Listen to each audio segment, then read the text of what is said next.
there's only a percentage of the hip-hop fan base truly familiar with battle rap. I'm sure there's a lot of people who hear the name and think, oh, it's grown men screaming death threats and gun violence at each other, and to be fair, you aren't wrong. For those of us who have been dedicated to battle rap for years, we've seen the evolution of the culture and the growth in the exposure. Outside of who can manipulate and flip words the best, who's got the most charisma, who commanded the stage with their presence, who could electrify a room by just being there. In my eyes, that's the mark of a true legend. A legend is someone who has their name engraved in stone, bars cemented in your memory for years to come, and an undeniable, unparalleled impact on the scene. Now that we understand what makes a legend, let's take a look at one gone too soon.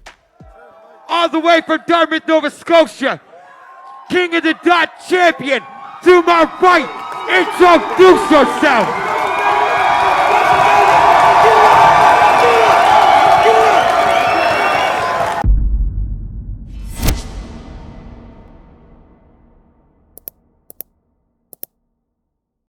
Patrick Wayne Stay was born on February 18, 1986 in Dartmouth, Nova Scotia, Canada. During his early years, he was exposed to a lot of hip-hop through his older brother Pete. Through his love of hip-hop and his tendency to come home from school and type all of his experiences and emotions into a computer, it led him to writing music. However, his talent as a writer would propel him into the battle rap scene. His writing ability paired with his personality led him to be the front runner in the Elements League.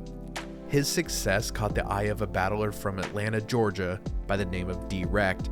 D-Rect contacted Pat Stay to pick his brain about his visions and goals in creating a league of his own. He was fascinated by the technical writing and his ability to be funny while maintaining his aggression.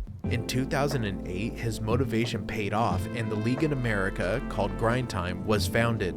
Grind Time would be the first established battle rap league in America, and Pat Stay was a big part of that. Grind Time spread to Florida, New York, California, and more, and introduced us to current day veterans such as Dirtbag Dan, Dumbfounded, Hollow Da Don, Cortez, Locksmith, Daylight, so many more. 2008 is the year Canada started evolving into being one of the most respected battle rap countries in the world thanks to a new battle league, King of the Dot, and before we knew it, Pat Stay would be its permanent poster boy. In 2009, Pat Stay debuted on King of the Dot, battling Bartone, the champion at the time. Before the battle happened, Pat Stay wanted to retire after his battles in the Elements League, but Organic, the founder of King of the Dot, convinced him to battle, and Pat did, all because of how much he allegedly disliked Bartone. This battle was judged and the winner would walk away with $500. Keep in mind, Bartone had the current record of 4 wins, 1 loss. Pat Stay showed up and completely destroyed him and showed a clear gap in skill and performance. With this easy win under his belt, taking out their top guy right away, it was shortly after that he not only would take King of the Dot far, but the Canadian battle scene as a whole. His second battle on the platform was against HFK and he won that clearly as well. But more importantly, I want to talk about his third ever battle on the platform. In 2010, he faced off against Holohan, a longtime friend and short-term rival. This battle is notorious because of their past as friends. Them going at each other about personal things we wouldn't know about otherwise brought a new feeling to the battles. It wasn't about who had the harder line, it was about who could break down the other's insecurities and struggles so when you won, you beat who they are. Come on, Pat! Don't act like you better, man! We both smoke crack from those same old Pepsi cans! And he ain't on the run from the cops. He got fucked up and robbed and split because he owes money. He almost got charged with possession, but he blamed the dope on his own buddy. He scared of the pen, so he bailed on his friend like a punk. Why'd you frame him like that? You've never had a problem with stealing rhymes. You should have taken the rap.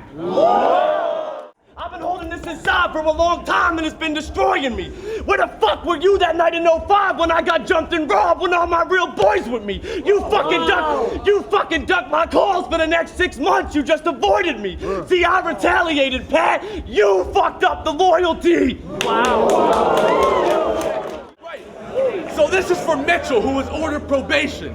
For your friends who you've whored and betrayed them. For the innocent girls that you raped and the genital warts that you gave them. You are not a man of honor nor of any higher power. You're a pathetic, low-life piece of shit, backstabbing fucking coward. This battle right now has 1.1 million views and is cemented in battle rap history forever. 4 months later, in January of 2011, King of the Dot hosted its first blackout event where Pat Stay first battled battle rap veteran Arsenal.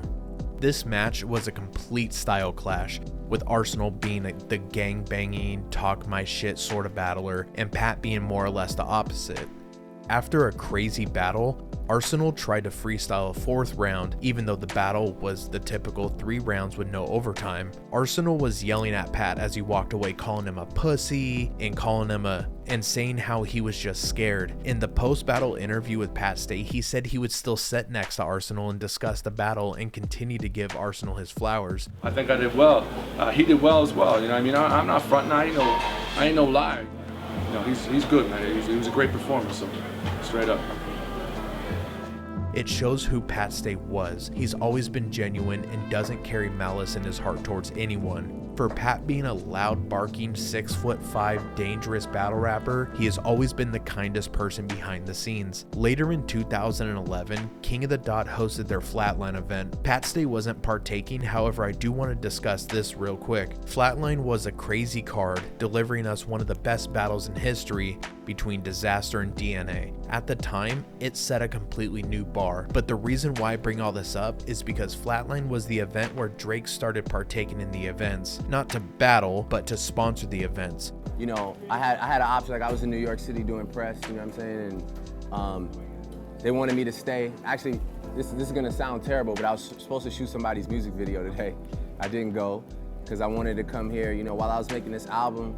Like, there's a couple things that really pushed me, like aside from music that I love, like me and Hush, which is a good friend of mine, sat, you know, like in the studio and watched these guys like every single night, man, do what they do, whether it's like King of the Dot, URL, like all these different leagues, man, and it's just been incredible to go backwards and in somebody like Disaster's career and watch him dominate, to see DNA, you know, out here doing his thing, being so consistent. Drake even gave $3,000 apiece to Disaster and DNA each for being the headliners of the event. Going forward, Drake's OVO would sponsor and promote multiple events for King of the Dot. King of the Dot gives the title of champion to a top battler, usually having to go through multiple high-stakes battles to earn a spot to compete for the hard-earned title of King of the Dot champion. Pat Stay is now tied for longest-running King of the Dot champion in history. He defended his title against 3 incredible battlers, Disaster, Daylight, and Sharon. In 2015, Drake even skipped attending the Grammys, which he was nominated for multiple awards, just to watch Pat Stay defend his King of the Dot championship during the Blackout event against Sharon.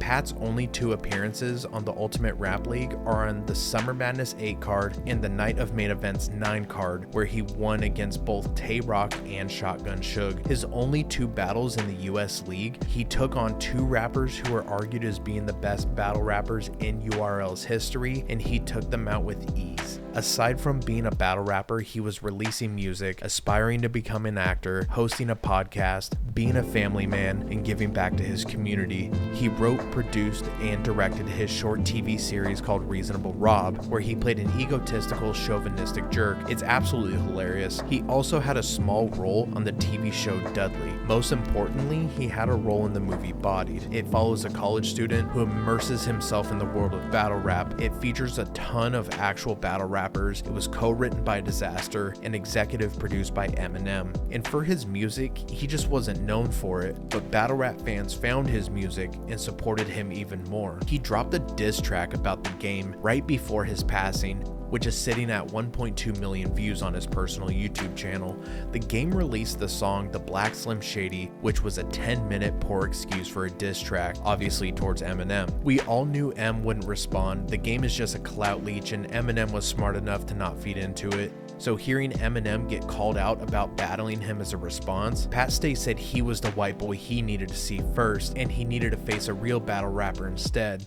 But the game blocked him like the pussy he is. But before we could see any outcome of this, Pat's life was tragically taken. On September 4th of 2022, Pat Stay was pronounced dead due to fatal stab wounds after attending his friend's wedding. It was initially speculated that he was trying to break up a fight. However, once all the details of the case came to light, we realized he was actually set up by the killer himself, Adam Drake. and I want to read this comment on Reddit that somebody posted about the situation. I live in Halifax and used to know Adam's brother. He's also assumed to be involved in a third murder. Also in 2007, he stabbed 4 security guards at a dance when he was 16. I never met him because he was in juvie when I was hanging around his brother. For context, they are talking about the club that this took place in front of. Nah, it's right downtown in Halifax by the waterfront. More of a professional type of area with lots of bars and clubs. What I'm hearing is just rumors, so take it with a grain of salt, but apparently this guy didn't like Pat for a long time. Not that I think Pat did anything wrong, the guy is just crazy. Pat was set up. Adam had contacted him saying he wanted to make amends. Pat had left the wedding party he was at and went to the yacht club where Adam was waiting. Keep in mind, Adam was on house arrest and only allowed out for a few hours at a time. He was still wearing his ankle bracelet. Pat walked in by himself, saw Adam, and started dapping him up. Adam had some friends with him and they grabbed Pat, and then Adam started stabbing him like 20 times on the dance floor. They all ran outside. Adam and his friends left the area and Pat collapsed on the sidewalk outside of the club's entrance. The story may change later, but this is what I've been hearing as of now. Adam has been charged with third-degree murder, which leads me to believe this is mostly accurate as it would have been premeditated. Because of this incident with Pat Stay, Adam Drake has been sentenced on first-degree murder, but it wasn't the first time. The killer was charged previously with first-degree murder in 2016 when he took the life of a 27-year-old while they were in the car.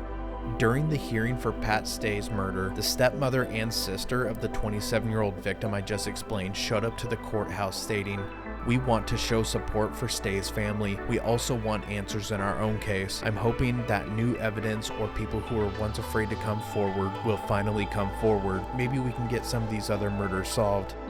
We just want the Stay family to know that we support them 100%, that we're here if they need anything, and we're so sorry for their loss." Rick Woodburn, an attorney working on the case, stated that Adam Drake's history had nothing to do with the case, which really does piss me off. He had a public criminal record against him already, and you think his character isn't a factor? When he took the life of Pat, he was still wearing an ankle monitor because he was only allowed out of the house for a few hours at a time because he was on house arrest. This is total fucking bullshit. When the news of his murder got out, many rappers, both mainstream and battlers, showed up to give their condolences to him and his family. From Eminem to Drake to Joe Budden, they all showed their love for the fallen rapper on social media. On Joe Budden's podcast, he shows his disdain for the media not giving more respect to the slain 36-year-old father. He felt like there weren't enough flowers given and love spread for his career and character, and I 100% agree. It wasn't just his family or fellow rappers who showed respect for him after his passing. Nova Scotia's Liberal Party leader Zach Churchill paid tribute in the Nova Scotia House of Assembly. Mr. Speaker, I rise to pay homage to Pat Stay, who was a battle rap king. He hailed from the dark side of the harbor here in Nova Scotia, but took over King of the Dot and the whole North American scene. He was a national champ, a global icon, because his words bit like the prick of a bumblebee sting, and his rhymes and style smooth as silk, and his wit was as quick as a hummingbird's wings. He was an incredible artist with no peer on the roster, a presence so large nobody could even try to imposter. He grabbed life by the horns and built his own world like an author, and the best part of the plot being he became an incredible father. Mr. Speaker, people are mad right now. They want Pat back so bad right now. Many will still be sad right now because they know they'll miss the moments that they'll never have right now. So I ask this House to join me in extending condolences to his family, friends, and fans for this tremendous loss, and recognize the legacy of Pat Stay as an artist, a father, and the sucker-free boss. Thank you so much.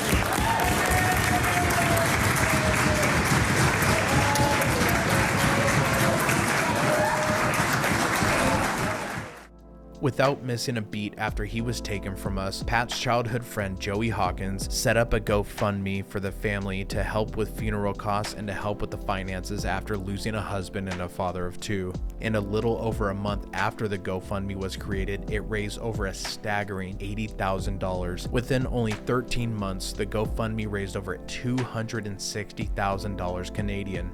However, that wasn't all of the support that the family received. His home battle league, King of the Dot, went back to Toronto and held an event as a memorial for Pat Stay. All proceeds went towards helping the family. All 26 battle rappers who showed up to perform all did it for free just to honor the loss of a legend. Pat Stay's wife stood behind Organic as she watched all of these battlers perform, the crowd cheering his name, and all of the rest in pieces swirling throughout the room. Thanks to the outpour of support over the two-day event, the battle rap culture came together and raised over $200,000 to help take care of his family. Since Pat made such a name for himself in his hometown of Dartmouth, the commemorative naming program said Pat would check all of the boxes for a street to be named after him. As of recording this video, the petition has 6,745 signatures. A year after Pat's passing, they hosted Stay Day 2023, a celebration of his life. The city came together and donated supplies to the family. They provided a bouncy castle for the kids who came, food and drinks, and collected even more money for Pat's family.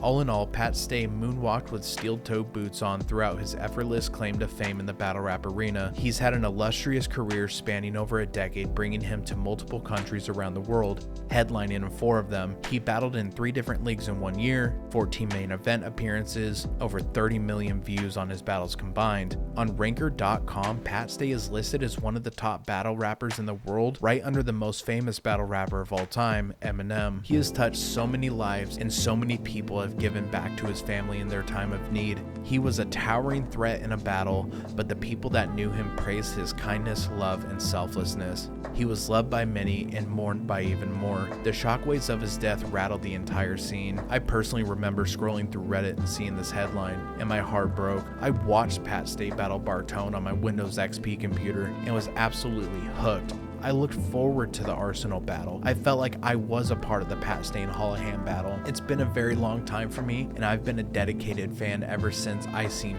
Pat Stay. Dudes that we used to idolize, scared to death for Calvin to meet these kind of guys.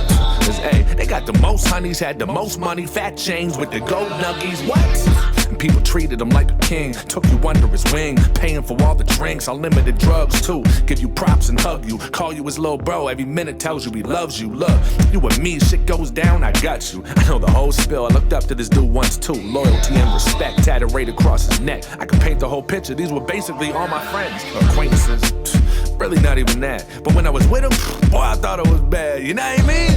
Walking the party feeling invincible. No one saying shit to you. Then he hits this dude for no reason, stomping him out, laughing as if the shit is cool. I giggle too, but deep down I'm thinking, yo, Pat, this isn't you. But that's nothing compared to the shit he do. I'm talking about, you know, poisoning all his people. Got his boy on the needle, got kids and don't even see him. Be putting hands on his woman just to list off a couple. Used to think he's the man, but now I'm like, man, fuck him. End up being a rat and a junkie, you can't trust him. See, as I got hold of shit just became clear, and his war stories got more corny each time I hear him. Hope my son ends up a nerd. All the popular guys dropping like flies. Everything I was taught was a lie.